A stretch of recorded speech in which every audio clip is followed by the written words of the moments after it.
Our F450 Platinum giveaway is live right now. Every $1 you spend on InShaneDesigns.com, link it down below. Every dollar you spend gets you one entry to win this beautiful, fully built, fully loaded F450 Platinum plus 10 grand cash. Get entered right away before the merch runs out and before this opportunity passes you by. You could win this truck. Good luck. ZR2, our new flagship lifted truck, offers a unique balance of off-road guts and on-road manners. Good afternoon, hope you guys are having a great day, and I want to warn you right off the bat, this video is going to be slightly more of a rant format than my normal uploads, but I'm not just going to scream and yell and say terrible things. I think I'm going to make some good points, and I think that by the end, even the most die-hard of you Chevy guys out there might agree with me. Full disclosure, I am driving a Ram TRX, and I know that right there people are going to say, well, you're a Ram fanboy, and what do you know? You just hate GM, so screw you. But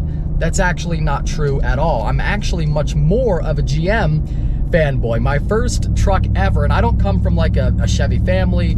If anything, my grandpa, who I looked up to so much and who helped raise me, he had Fords. I was about 17, I had $1,500 saved up and I wanted a truck really badly. And I didn't care what brand, but an '89 Silverado came up and I felt like it was decent for back then. $1,500 got you a little bit more than it does today. That was 11 years ago. I felt like, hey, this will get me to school and back and to work and back. So I bought it and I was a Chevy fanboy ever since. I built my channel on a 2019 ZR. My channel right now is built on a 2019 ZR1, my favorite car ever. I love it to death. And I built my channel in the early days with an 05 Duramax. So yeah, I really am a GM fanboy, and I think that's why it actually bothers me more, because I do care. This one I really had high hopes, and deep down I knew that I'd be disappointed, but I still thought maybe they'll surprise me, but they didn't. And in my experience, I'm not gonna blame the designers and the cool people at GM, because in my experience in the corporate world, you have your designers and the engineer people want to do the cool stuff, and then the bean counters and the finance people are the ones who crush your dreams. So I'm sure that the guys who designed the ZR2, I'm sure the guys who wanted to do the cool stuff were not allowed. That is a good point though to start off on, because I was a GM fanboy my whole life, by chance, but my whole life. And this is I'm 28 now, this is the first new GM truck I ever bought. I had other, I had Jeeps and other things along the way for YouTube and for fun and whatnot, but as my own daily driver, I never bought anything other than GM. And this truck made me trade in my GMs for this. This truck made me do it. And I think that's a really good point, because if you come out with the right vehicle and the right product, you can transform a die-hard fanboy, the brand loyalist, you can transform them to come to your side. And I always liked the Raptor. I thought it was really cool. That is like the badass truck. That was the badass truck to have. But I didn't like the V6, and I didn't like some other things about it. And then Ram came out with this, and I was like, home run. That's the truck for me. And some people would say, making this video, well, not everyone is like you. Not everyone wants a Ram TRX or a Raptor. Yes, not everyone. If you have to tow or something, or maybe you want the regular truck, that's fine. And those other trucks exist. But the Raptor and the TRX, they sell like hotcakes. They can't even keep them on the lot. The TRX is still to this day essentially sold out. So I'm not like just talking out of my you-know-what here. The sales numbers back it up. There is a market for a crazy extreme truck, and that's not what GM brought to the table. They brought out the ZR2, and it's not a wide body. It's not unique looking. It looks like every regular Silverado out there. The hood is different, I think, but the front end is gonna be the same for all the new trucks, and it's slightly updated, and the interior is finally a little bit better. I'll give them that. Like, the GM interior game has been really bad in my opinion, and again, I think I'm pretty unbiased because I drive everything, I like everything. The interior hierarchy has always gone, GM is like on the street that I'm driving on, Ford is like here, maybe somewhere, and then Ram is up here. Ram has by far the best interior, and they still do, but GM is now, instead of being on the pavement, GM is now kind of like, they're actually in the vehicle that's moving now. They're kind of up a little bit. So that's good. They've updated that. Just, you look at the Raptor, it's got that wide body. The TRX has the wide body. That's what GM should have done. They should have made it more unique and look cooler, look more striking, because when you see a Raptor on the street,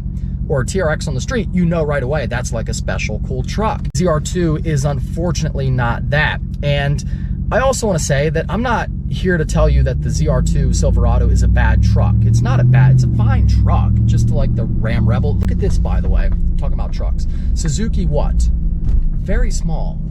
That's incredible. The Colorado, or the Silverado ZR2, and that's the other thing, GM has no creativity with names. Colorado ZR2, Silverado ZR2. You have the Raptor, and you have it's TRX, but it's T-Rex. Like, that's pretty cool. They could have made this thing like the, I don't know, the pterodactyl or something. They could have done something, but they just say ZR2. The Ram Rebel is a great truck, fine truck. The Ford F-150 Tremor, fine truck. Silverado ZR2, fine truck. But the T-Rex is cooler, the Raptor is cooler, and there is a market for that big, badass truck, and they just missed the mark. So the ZR2 is gonna be a good truck. It'll be capable off-road, it'll have a nice interior, I'm sure it will be reliable. The 6.2 is reliable, but it's just not cool. It's not what we wanted. It's basically like a slightly better Trail Boss. And I saw some people saying that as well, and a lot of the videos on the truck in the comments, people saying, well, not everyone wants an $80,000, $90,000 truck. But I've got some bad news for you. By the time you get decent options on the ZR2, it's gonna be 70s.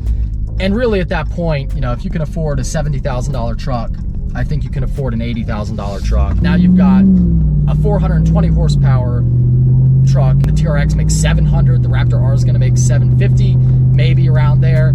So the ZR2 is just far underpowered. It doesn't look as cool. It doesn't have a unique body. It's lame. It's not what anyone wanted. We wanted the market is begging and screaming for a real Raptor and TRX competitor. In fact, Trail Boss makes up almost 30% of our sales mix, while Z71 represents 30% more of our sales. This means that almost 60% of our sales are off-road capable trucks.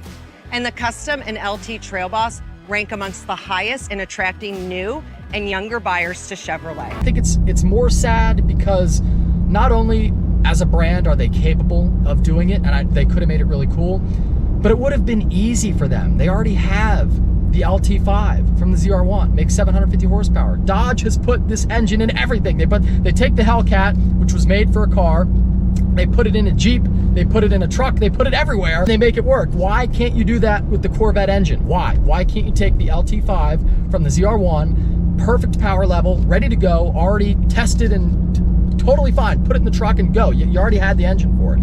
So I know that in the era of like GM wanting to be all electric and all that good stuff, I know I wouldn't expect them to spend a bunch of money developing a brand new engine. So I wouldn't ask them, but they already had the engine. The engine was ready to go. They could have slapped the LT5 in, you got a 750 horsepower truck, put a little wide body on it, and you're golden. Those two things, they would have had it. It breaks my heart because GM is going so far into electric, and the Corvette's gonna be electric with the new E-Ray, and the Camaro's gonna be electric, and everything's gonna be electric. And I disagree with that, but if that's gonna be their business model, then good on them, so be it. But this wasn't that. It's not a hybrid, it's not electric, it's a regular old gas guzzling V8. If you're gonna do that, then give us the one last hurrah, you know, give us the big LT5 engine, give us that big horse, give us one last cool thing, high horsepower truck before it all goes electric. This was the chance to give us the last badass truck, because I think it's a pretty good chance that this generation will be the last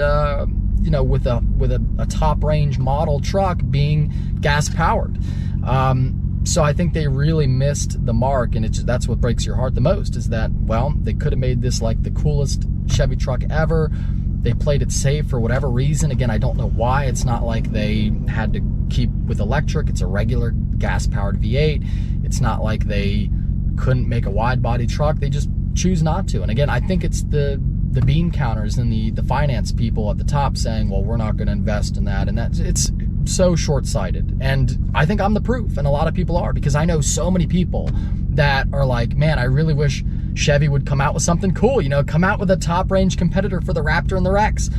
And they don't. And those people are buying, guess what? Fords and Dodges. And I guess GM doesn't care because they sell so many base model trucks and their fleet sales are great, so they don't have to. But it just shows laziness in my mind. And it's for someone like me who wants to support the brand, it's really sad, because here I am driving a Ram and I love it and I rave about it and I talk about how much better it is than GM because it's better. I like it more. That's what it is. I guess they don't care. They don't care what I think. They don't care what anyone else thinks, and they're going to do what they're going to do, and they're still going to stay afloat as a company. So this isn't going to make or break them. I just think that it was the opportunity to do something really different and really cool and get people excited. But instead they came out with something that's like an upgraded Trail Boss. Again, I think it will be a good truck, nothing wrong with it. If you want to get one, no complaints, but it's not even close to this or a Raptor. T-Rex, in my opinion, is the absolute top. It's not even close. Unless you care about gas mileage, that's the only thing the Raptor does better. And I'm not biased. I drove both. I think the T-Rex drives a lot better than a Raptor. It looks cooler, it's wider, it's bigger, and it sounds better. So, I mean, listen. You want to merge on the highway, and it drives like a freaking sports car. Like it's pretty close to a sports car in a giant truck. You know, you can't get that, and you're not going to get that in the Chevy either. You're not going to get that in the Ford. So that's why I think the Ram's the best, because I'm a 12-year-old and I love sound. That's my opinion on the ZR2. I think disappointment. A lot of people asking me, what do you think about it? Are you going to get one? No, absolutely not. I'm going to stick with my Ram. It's way better, and that's where I'm putting my money. Hope y'all enjoyed it. Let me know what you think of the ZR2 in the comments below. If you did enjoy, give it a big thumbs up. Take care. Have a great night. I'll see you in the next one. If you made it this far in the video, number one, thank you. And number two, don't forget to claim your new truck right here, an F450, beautiful, fully built, fully loaded F450 Platinum with 10 grand cash in the cup holder. Click that link down below, get entered, and I'll be giving you this truck in just a few short weeks.